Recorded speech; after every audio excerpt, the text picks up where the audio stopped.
Bom, deixe seu like, se inscreva no canal, ative a notificação, né? E vamos aqui falar, começar a falar do jogo deste domingo, às 18 horas, Flamengo e Vasco, segundo jogo da semifinal do Campeonato Carioca.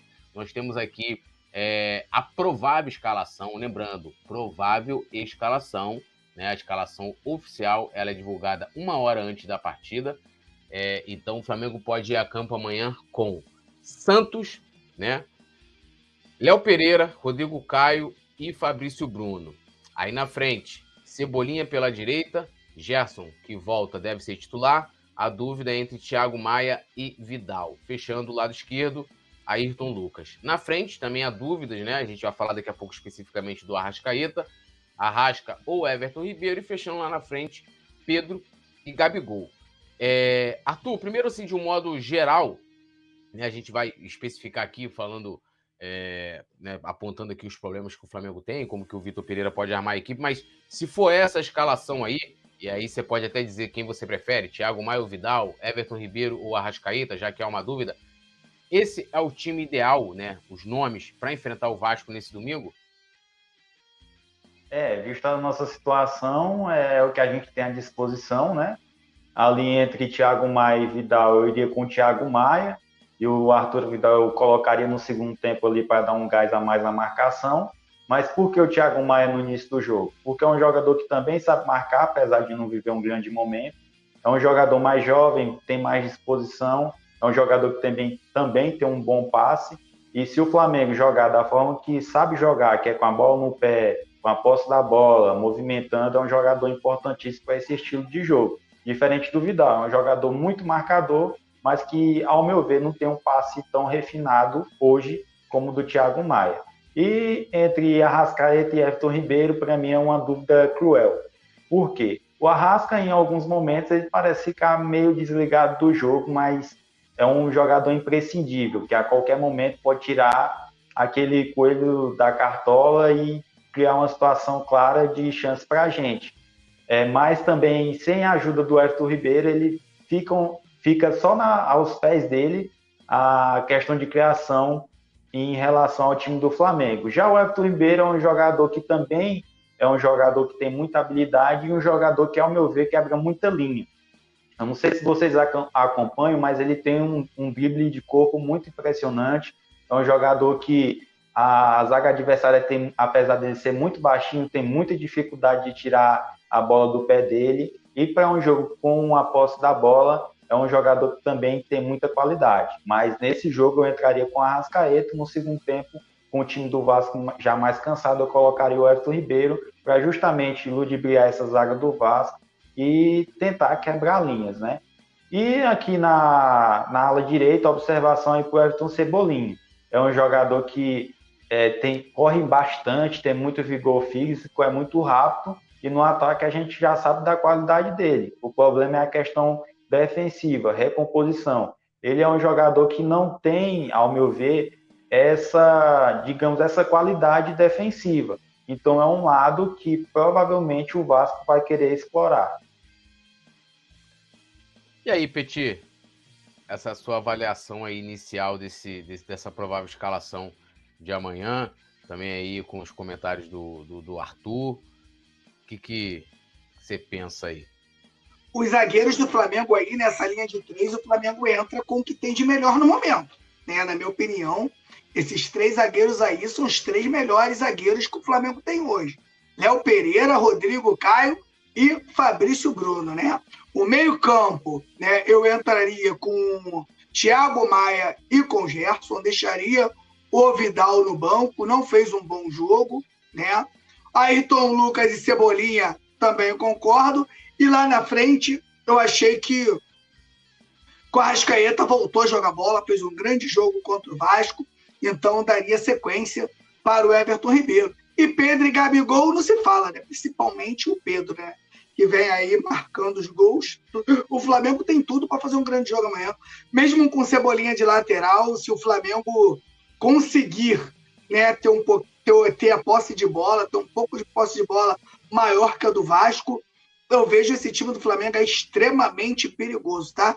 Esse time aí é um bom time do Flamengo. Tenho até curiosidade para ver o Everton Ribeiro trabalhando com o Cebolinha de lateral direito, o Cebolinha fazendo por fora, o Everton Ribeiro de vez em quando fazendo por dentro, e às vezes essa troca que a gente estava tão acostumado a ver, e a gente parou de ver. Eu acho que o Cebolinha, mesmo não tendo tantas características defensivas, eu acho que ele vai levar muito perigo para o Vasco pela ala direita, porque é um jogador muito veloz.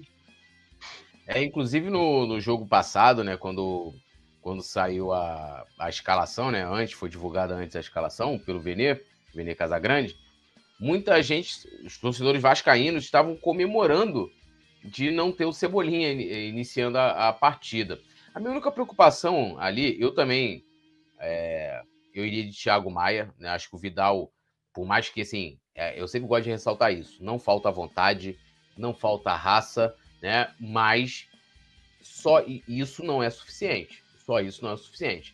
O Flamengo apresentou no jogo passado contra o Vasco a falta de compactação que talvez tenha existido no jogo contra o Fluminense, que a gente perdeu, e até contra o próprio Vasco, que a gente perdeu no dia 5 de março. Agora, no jogo passado, o Vidal deu muitos espaços, saída de bola do Flamengo péssima, né? Fabrício Bruno, o próprio Vidal errou várias ali, assim, coisas inacreditáveis. Eu iria com o Thiago Maia, né? Como lembrou o Arthur, não vive uma grande fase, mas eu acho que ele pode suprir a necessidade do Flamengo de um bom marcador, né? Para estar ali protegendo não só, né, os zagueiros, mas também ajudando ali tanto o Ayrton Lucas e, caso confirme ali, o Cebolinha pelo lado direito. Lá na frente, né, a gente vai falar daqui a pouco especificamente, né, se o Arrasca não puder, de fato, acho que o Everton Ribeiro talvez seja o jogador hoje do elenco do Flamengo que tenha mais talento para suprir, né, essa parte criativa do Flamengo. E vai lembrar, o Flamengo, por mais que tenha hoje essa referência de jogar nos extremos e velocidade com alas, né, com ponteiros, vamos colocar assim, o Flamengo tem criado bastante jogadas por dentro, né, por dentro. Então, eu acho que se a gente não puder contar com a Arrascaeta e o Vitor Pereira optar por uma outra opção ali, eu não sei como é que isso poderia afetar a parte criativa da equipe, né? Aí teria talvez de Gabigol desordenadamente toda hora voltando. Eu gosto do Gabigol próximo da área, não precisa necessariamente ser um homem de referência, a gente tem o Pedro que faz isso muito bem, né? Consegue prender os zagueiros, participa da marcação, né? É aquilo que eu falo também, não falta vontade, não falta raça, o cara marca lá em cima, corre e tal, mas eu acho que o Gabigol não é o jogador para atuar na posição de 10, né? E aí não é o número em si, né? Mas é a representatividade da posição, porque ele não é esse jogador, por mais voluntarioso que ele seja, né? E ajuda bastante, tá? O Gabigol ajuda muito, tem dado assistências sempre, né, no Flamengo, mas eu ia com uma equipe mais segura. Vou dar uma lida aqui na galera, a gente vai continuar falando da escalação ainda, que é a provável escalação do Flamengo, e agora passando aqui para vocês o histórico dos confrontos, né? É até sacanagem, né? Os vascaínos aí, tudo bem, eu acho que as pessoas têm que ter um amor próprio, né? Tem que ter uma autoestima muito elevada, mas isso não pode ser baseado em fake news e em mentiras, né? Aquela coisa, nem que eu vou ser pai de alguém e falar assim, eu sou pai do Flamengo. Os caras não ganham a final do Flamengo desde 1988, meus amigos. Em 88 não tinha internet, né, popularizada no Brasil, não tinha celular, né? A gente já vivia ali, né, o final da ditadura, né? Não tinha nem elegido ainda o primeiro presidente, né, da volta do regime democrático. Em 88 a gente estava fazendo a Constituição atual que é regida o Brasil. Então, ou seja, na era da tecnologia, na era da modernidade, o Vasco jamais venceu o Flamengo. Então, assim, aí você olha ali, 418 confrontos, 160 vitórias do Flamengo, 139 do Vasco. Então, se tem alguém moralizante, pai, topo da cadeia alimentar do Clássico dos Milhões, essa pessoa, esse time, só pode ser o maior de todos, que é o Urubu, né, que está no topo da cadeia alimentar do futebol brasileiro, inclusive. Né? Não lembrando que em 88 o filme do momento era Duro de Matar, né? E o Ayrton Senna ainda não tinha nenhum título pela Fórmula 1, né? vocês verem, né, meu? Era um outro Brasil, né? Era um outro Brasil.